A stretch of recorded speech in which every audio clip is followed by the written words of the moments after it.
everyone, welcome back to our channel startuplanes.com. I'm Namrata and I'm taking interviews of the CEOs and founders of several innovative startups in India. In today's interview, I'll be talking to Mr. Bhupendra, the co-founder and director of Varshney Infotech Pvt Ltd. Mr. Bhupendra holds a rich experience of more than 15 years in the software industry. His primary goal is to bridge the gap between the demand and supply of testing and development professionals. Varshney Infotech is an ISO certified software testing and training consultancy serving both Indian and overseas clients. They have a pool of more than 2,000 manual automation and performance testing professionals. You want to know more about this business? Let's get into the video. Hello, sir. Thank you for joining today. I'm Namrata. I'll be taking your interview. So, before starting the interview, would you like to introduce yourself to the audience? Sure. Thank you, Namrata, for your warm welcome. Regarding my introduction, I am Bhupendra, and I'm non-executive CEO of Varshney Infotech Pvt Ltd. So, I myself and my wife both are the co-founder of this company. So, this is about myself, and I am basically from Ghaziabad, Uttar Pradesh, and have been running this company since 2012 from Mumbai. So, right now we are in Mumbai since last 9 years. All right. So, how did you come up with the idea of the startup, and tell me a little something about what the startup is? Sure. Basically, there are two verticals in this startup. So when we started up, that started with one idea of my one hobby, that is giving education to different people. They could be like of my same age, or they could be junior, even seniors. So when I was in 12th, so I used to teach different students different subjects like accounting, economics, discrete mathematics, real mathematics, numerical analysis. So these kind of subjects I used to teach. While I was studying, I used to teach others as well. So this developed a very good hobby, and I inculcated myself as mentor, self-mentor, or something like that, you can call it. And in 2007, I started my journey as a software engineer.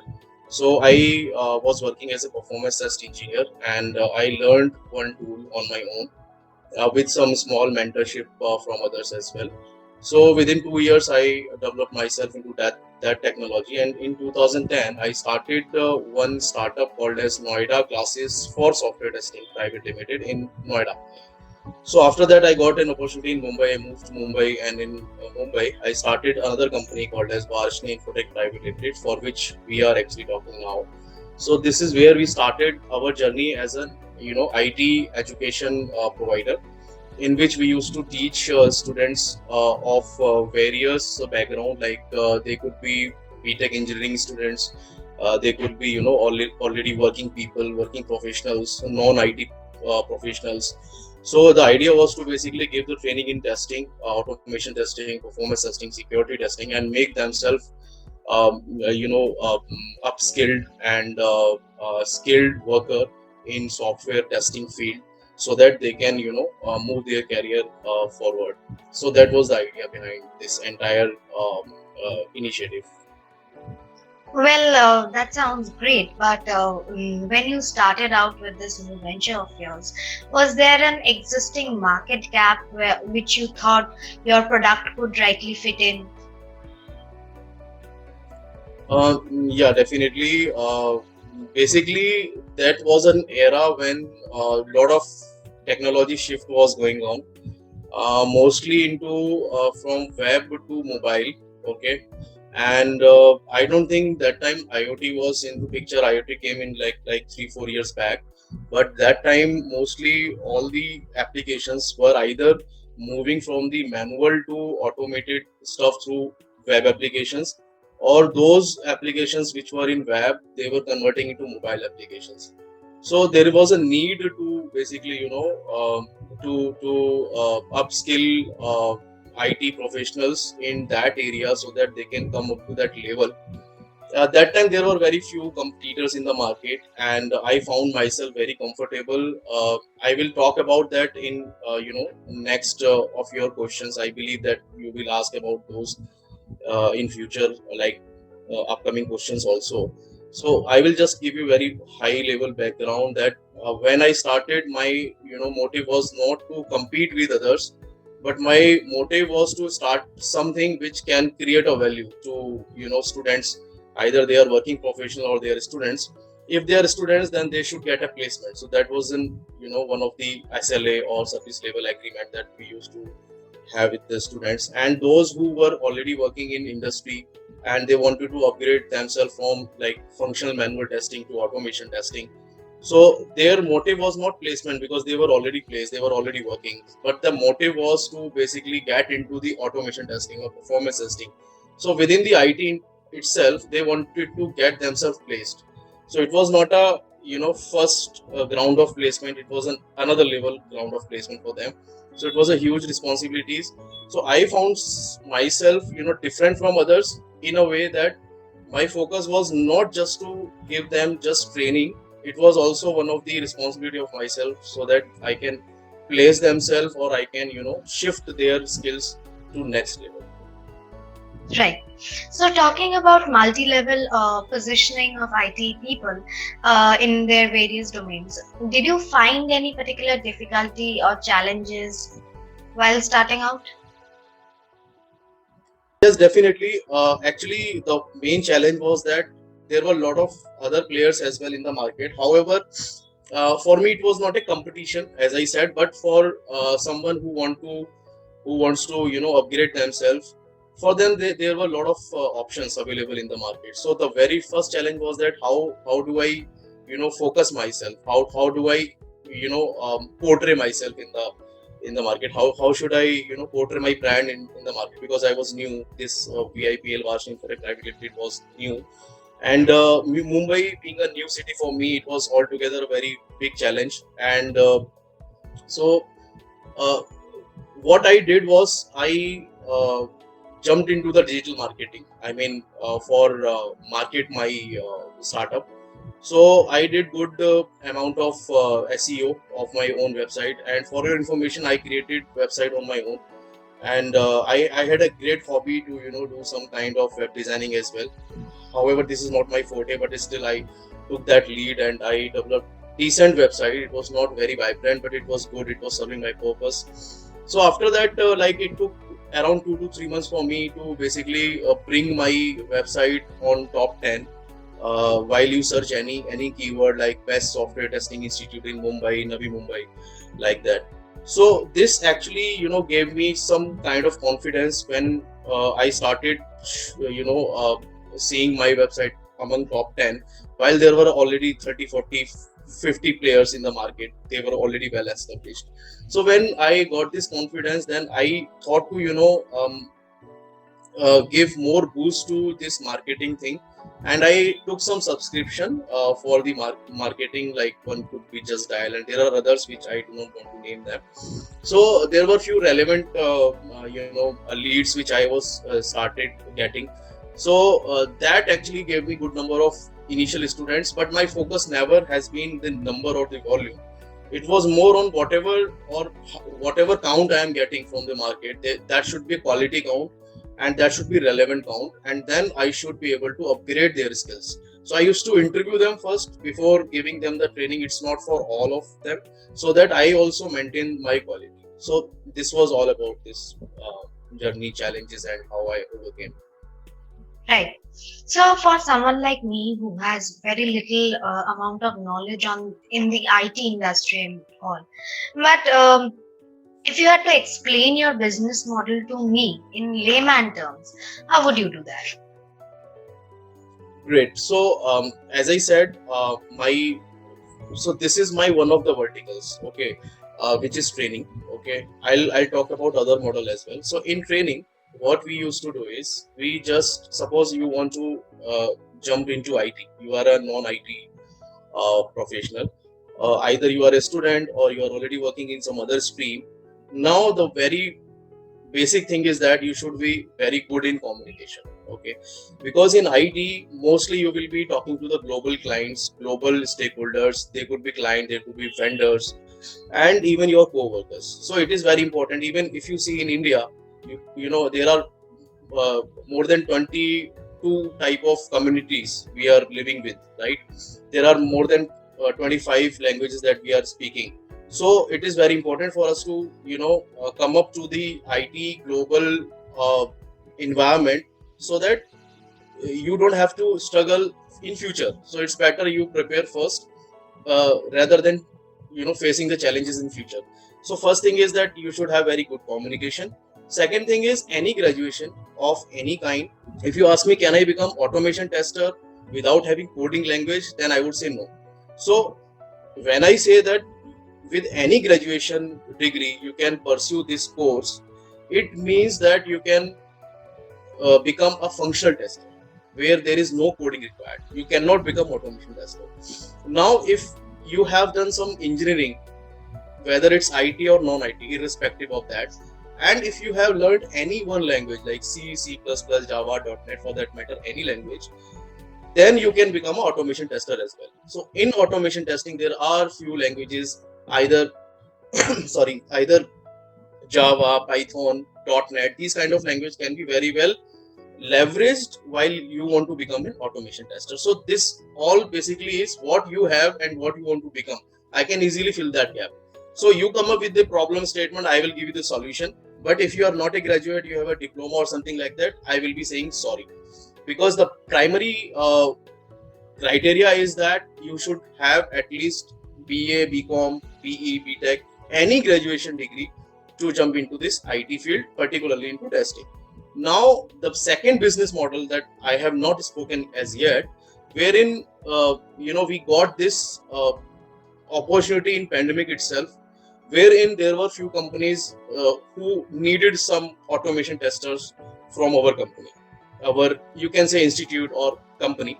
So we got that opportunity, and we provided around 10 to 15 people of of different skill set, like automation, functional or performance testers as well.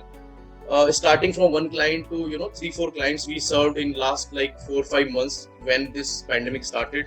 So by December we were having like 3-4 clients. Okay, and after that, in March this year we got opportunity to place or to basically recruit non-testing professionals as well, like .NET professionals, PHP Laravel professionals, front-end developers, like particularly into React or Angular. So these kind of requirements were completely new to us, because we create the base, we create the resource pool for the testing per se, but this was altogether new for us. So now what I did, I basically had some tie-up with some freelance recruiters. They used to help me in filling up that recruitment gap. So now this second vertical that I am talking about is nothing but, either you can call it as a recruitment and HR services, or you can call it as a subcontracting. So we basically provide contract to hire services. We in international terms we call it as a C2C. Okay, so now from last like 1 year or so, we have developed ourselves as a in this particular vertical as well. So these are two different models that we are currently working all together, okay, in parallel. Right. Also, from what you have explained till now, one, you have mentioned that you have recently targeted the C2C model, and another is you have directly targeted the customers, like the IT professionals or non-IT professionals. But is there any way you're associated in the B2B model, like you're directly helping businesses help or expand in their IT systems anyway? Yeah, certainly. Like when we say B2B, it means that for any business, okay, those who are looking to hire talented or skilled professionals, particularly in testing or development areas. So we can directly help them either two ways. Either we can provide them the consultancy services, we can provide them the resources of their required skill sets. they can provide us the right JD. Then according to the JD, we will provide the right experienced professional, and we will charge our service, service charges for that particular service. Now, second model is that there are few startups. They do not have that much of I would say budget, as well as they do not have that much of infrastructure. They don't have that much of manpower to onboard the people on their own payroll, do their salary processing, financing, okay, taking their investment declaration, calculating their taxes, etc., etc. So we have our own team, finance team and accounts team. So they take care of each and everything.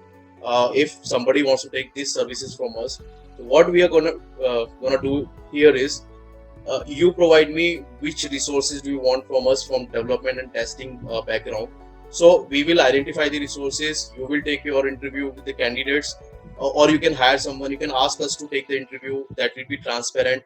So once that is successful and person is onboarded, that will be on our payroll, and each and everything like being leaves, etc., that is something which we will take the feedback from you, like how many leaves you want to give to that candidates, etc., etc. So all the policies and the strategy we will make in line with that business. So that is like a B2B model wherein we are directly, helping business from our business. So that is there how we can help business in, fulfilling their recruitment needs. This is one thing. Second thing, as I said, another vertical that we have in training. Suppose there are organizations in which they already have the testers or non-testers, but they don't want to lose them because there are a lot of things which are moving from manual to automation. There are RPAs, robotic process automation technologies coming up. So if they want to train them, so we have the trainers. We have professional trainers with more than 9-10 years of experience. Highest experienced trainer that we have is of 35 years of experience in QA and automation testing, both all inclusive. So we have very good bandwidth. All the trainers that we have, all are working professionals. So the key difference between working and non-working professionals with respect to training is that somebody who is already working, he knows like how to tackle the issues and the challenges which comes when there is a digital transformation. Technology is being changed, applications are being moved from on-prem to cloud, okay, and from web to mobile, vice versa. So in that case, you have to have that particular upskilling in place. So we help all the businesses achieving their training goals as well. So if they don't want to lose their resources, they want to upskill themselves so that they also get some more business into automation, they can do that. So we will provide them the training either in automation testing, RP, that is robotic process automation, with tools like UiPath. We have Blue Prism, Automation Anywhere. In automation testing, we have Selenium, UFT, to name a few. And in performance testing, now performance testing is one of my favorite area because I started my journey as a performance tester. So I especially request all the startups who are actually developing the softwares, web applications, mobile applications, on-prem or monolithic or any cloud-based application, wherein they are targeting their end users with a higher user load. Like application will be deployed to their client infrastructure, wherein maybe 1,000, up to 1 lakh or maybe 1 million customers are going to use that particular web application or mobile application. Then it is very important for them to test their application. Otherwise, client will definitely complain if their server goes down during their production release. So I especially invite those startups, those who want to performance test their application in their own budget. You tell me your budget, I will get your applications performance tested. We have open source tools. We have fairly less expensive tools in the market like NeoLoad. Okay, so we have free open source tools like Jmeter. We will do performance testing, like tooling cost will be free, but only resourcing cost you have to provide. And then other than that, we have fairly higher expensive tool, because when you pay higher cost, you will have more features introduced. So if you want better reporting and you want more support from the vendor, then I think you can go for expensive tools as well. But somebody who is running a startup and they have limited budget, I will recommend themselves to go for an open source tool. and I will help them in their own budget. I will get their applications performance sustainable. Great, sir. Also, my next two questions are pretty much interrelated. One is why should customers choose you over others? And the second question is what makes you stand out from your competitors? So why us? The reason is that we have team of professionals who have very rich experience. I myself have been in this industry since last 15 years. Okay, and all the other professionals like who are working with me, they are minimum having 6 years, 7 years, 8 years of experience. So I'm confident that see, experienced people you will find others as well. But here the difference is that suppose for example, I'll give you a very small example. Somebody who knows how to stitch, okay, he can run his stitching business more than someone or better than someone who does not know how to stitch. What will happen if their skilled labor they leave in between? What you will do? So here the best best part is that anything which goes wrong in between, okay, if there is anything, any risk is there, if I want to mitigate, I personally get myself indulged in that because I'm a technical person. I know how to rectify the issues, how to face the challenges, how to come up or provide the workaround of the situations. So this is something which I feel that this is, or I would not say only I do this, but certainly majority of the industry is working like they do not have the products knowledge, but they are into selling, right? So similarly, I'm selling my skills here, and my resources are also selling their skills. The biggest difference is that the skills of my laborers are equal to skills of myself. So there is that difference. Other than that, everybody is doing business, everybody wants profit, but here our main focus is not just to earn the money or the funds, but more than that, we want to build the confidence, and we want to build a rapport for the long term. Okay, because either you earn crores of money from one client, okay, and just let him go, or you can earn few lakhs from that client and continue to work with that client and continue to serve that client for many years, because this is a business. You are here now, you may not be there in future, but that business will continue to grow because there is a concept called as business continuity model. So that will keep on continuing because I am running it. Sooner or later it will be completely into autopilot, and then somebody from my team will acquire that, or maybe multiple people. So we never know the future, but ultimately show must go on, and there should not be any kind of hiccup in the business. Absolutely. So when you're choosing vendors or collaborating with them, what are the parameters you essentially judge them upon before taking them on board? So when it comes to vendor per se, so as of now, to be honest, there are certain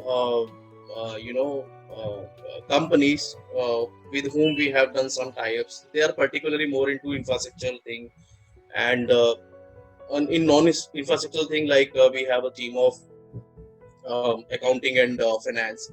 So they are our own team now. So actually they were providing us these services earlier. So we took their resources on our payroll now. So there is no problem in that. But as far as the vendor is concerned, we don't, actually work with multiple vendors. So we just serve our clients. We have nothing except the resources.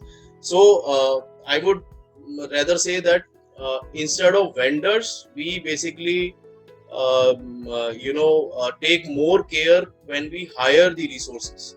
Okay, so the eligibility is simple, that you should be skilled. That's it. I mean, irrespective of what you have done, if you are skilled, we will hire you. So that is on the hiring part. Other than that, for vendor management, I don't see anything as of now. But in future, definitely, if any vendor comes up, then I will focus more on the quality than the other practices and principles. Right. I would like to, I would like them to showcase the demo, and I would like them to showcase the quality, and I would be happy to onboard them. Great. Also talking about the hiring part, if a candidate is really interested to work with you and be a part of your team, but before joining, he asks you that what is the kind of work environment, culture he or she will be getting other than the monetary benefits? What are the other benefits of being your team member? This is a good question, and I think every organization, being a small or large organization, they should actually think about not just monetary benefits but other benefits as well. So see, most of the companies, they provide leaves, okay, as part of benefits, or they provide comp off if they are working over the weekends. My funda is simple. I first of all try avoiding working over the weekends. Okay, if you are good time manager, you can easily manage your time, and you can avoid working over the weekends. But even sometimes you have to work, you cannot avoid because of client's requirement, and we have to serve client's requirement. That is a priority. In that case, we provide not just comp off, we provide them at least 1.5 the billing rate, okay, whatsoever that was decided for normal weekdays. This is one thing. Second thing is that for someone who does not have the laptops, okay, we provide them the good configuration of laptop of minimum 8 GB, 16 GB RAM. So basically, we invest in their not just in terms of monetary things, but also we provide them the assets, and we give them the option like they can either take that laptop with them once they um, take a leave from the organization. We give them then option as well, and in lieu of that, so that is something which we when we talk during the offer release, that time we do this kind of discussion. And other than that, during COVID, we provide 5 days of leave other than the regular leaves. And besides that, there are a lot of things that we have been doing, like free training. For example, somebody who is working in one technology and he wants to learn some other technology, we have, as I said, we have a training verticals. So whenever one particular batch is going on, so we just fit our own resources into that batch. So this is how two verticals are complementing each other by way of upgrading our own resources. So see, this is it looks very pity thing to give them the training for free. But believe me, if they actually they want to leverage this particular benefit, then they can do miracle out of it. Like if we encourage them for a training, right? Suppose somebody who is working in manual testing. Now, if we train them in automation testing, so there will be multifold benefits. First of all, their own skills will be upgraded. Secondly, they will get the opportunities within our company itself for the automation testing. So we will leverage their skills of automation testing in the automation projects. So their resume is basically being shined, okay, by leaps and bounds. So once they do the automation testing with one tool, we'll train them on another tool. Now, so having said this, sometime what happens, resources want to take this as a kind of opportunity to jump from current company to another company. So when I give this benefit, so we have to have some sort of commitment from their side as well. So in lieu of that, we have to get some agreement signed for at least 6 months, that once you complete this training, you have to continue with this 6 months of training, 6 months of duration, another duration with us. So that is like a win-win situation for both of us. We are providing free training, and also that will leverage their skills in for the longer term. So that is another benefit that we provide, other than leaves, other than comp offs and laptops. Yeah, and in few cases we also provide the internet services, dongle, etc. If there is a pandemic and resources do not have funds to take that, so we do not charge anything, and we do not cut it from their offer. So we instead of we provide them through any services like Amazon or something. We just order. So it's like very basic business, and we don't believe in too much of red tapeism, approval and all, nothing like that, because we are not that big, first of all. And secondly, even if we will become big, so we will keep our mechanism very simple, so that somebody is requesting something and it should not take more than 24 hours to initiate their request. Serving may take time, but initiating must not take any time. So that is the entire benefits. Right. Also, talking about the future, have you planned any short-term or long-term goals for the company ahead? Yeah, so I mean, we cannot quantify the goals, to be honest. That could be, for someone it could be monetary goals as well. For someone it could be a number of clients developed, etc. For me, it's more of a gradual process. Okay, like last year, as I said, I had just 3 clients in my another vertical that I spoke about, which was into recruitment. So my current goal is that whoever or whatever clients we onboard, okay, we continue to serve them. I mean, there should not be drop. That is the right requirement in the market. That why there is a lot of retention, attrition with respect to client, is that we take very pride when we onboard the client and we are not able to serve, then there is a problem. Okay, so we have that mechanism that whoever is our client, we should respect them with integrity, and we should serve them with value creation. Okay, everybody is doing good for their clients, but the thing is that how much and what values you are creating extra other than your SLA, that brings a lot of difference, and that is the reason of retention of the client. Okay, that becomes your goal, that you have to retain the client. Okay, client will only come when they will see that what is the retention of the other clients. And this IT is a very small world. I'll tell you, if you are already into, because Startup Lane is nothing but very good networking brand. So you have a big community, right? So IT is a very round community. Okay, you are talking to me, it may happen in future that we are in some conference and we get to see each other. We never know, right? So similarly, when one client, I serve one client, and other client who is requiring the similar kind of services, they both will talk to each other. Then the other client who is already being served by me, they will simply say, okay, you can try VIPL. So this is what they have served us within last 3-4 months. They have recruited these many people, or they have trained so many resources from their training verticals. So definitely they would come to us. So it's just nothing but a referral. Okay, you can refer someone. Definitely you will refer someone who is giving you high quality, right? So that is the main criteria, that you have to have high retention of your clients.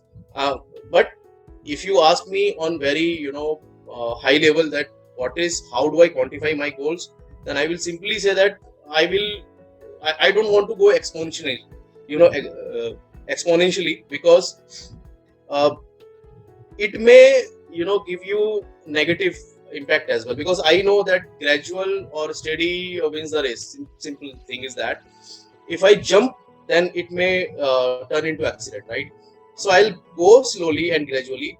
So for example, I attained 3 clients in last year. Right now I have 14-15 clients. Okay, so with this pace, if I can keep on increasing my clients and I can sustain my clients, so I think more than enough. I think in 5 years I should be able to achieve 100 clients. So that, I mean, just for your sake, that if you want to quantify my goal, then down the line 5 years, I think 100 clients is something which I am looking forward to for serving them, basically. Well, wish you all the best for that. And Thanks. before we end this interview, I would like to know your thoughts about startup lanes, like you were saying. Startup Lane, I think it is a very, very big community platform of different startups. I mean, of different backgrounds, of different products, services.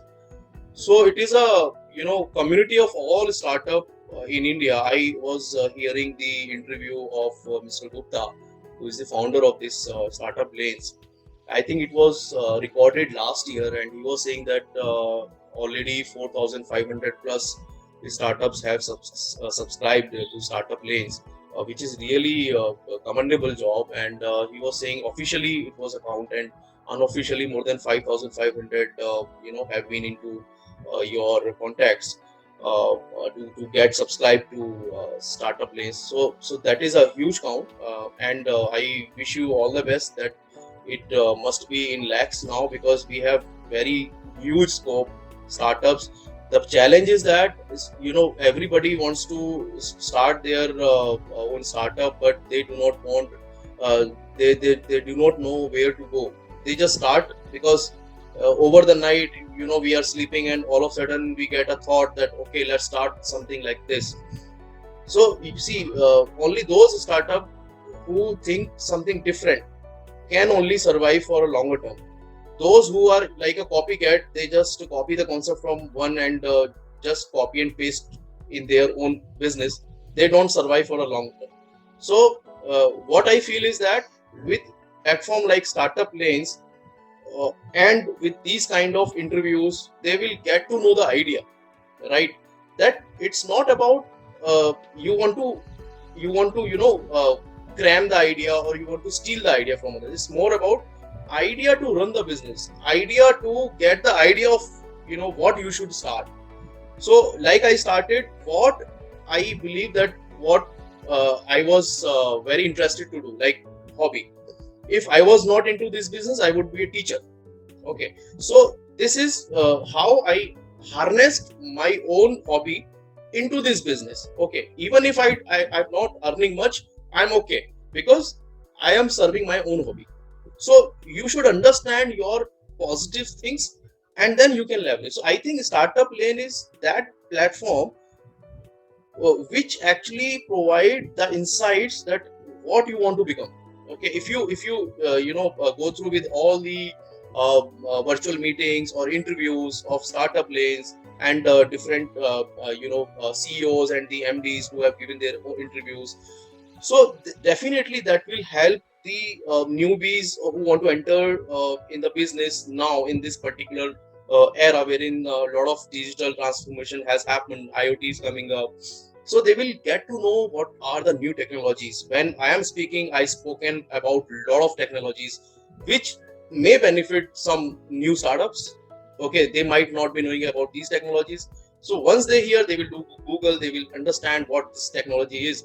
So definitely these kind of environment that you guys are providing, this is really commendable, and that will really help in not just community perspective, but I would say it will help in whole nation building, because our nation will only be developed from all economy and all grounds until unless we are manufacturing goods and services.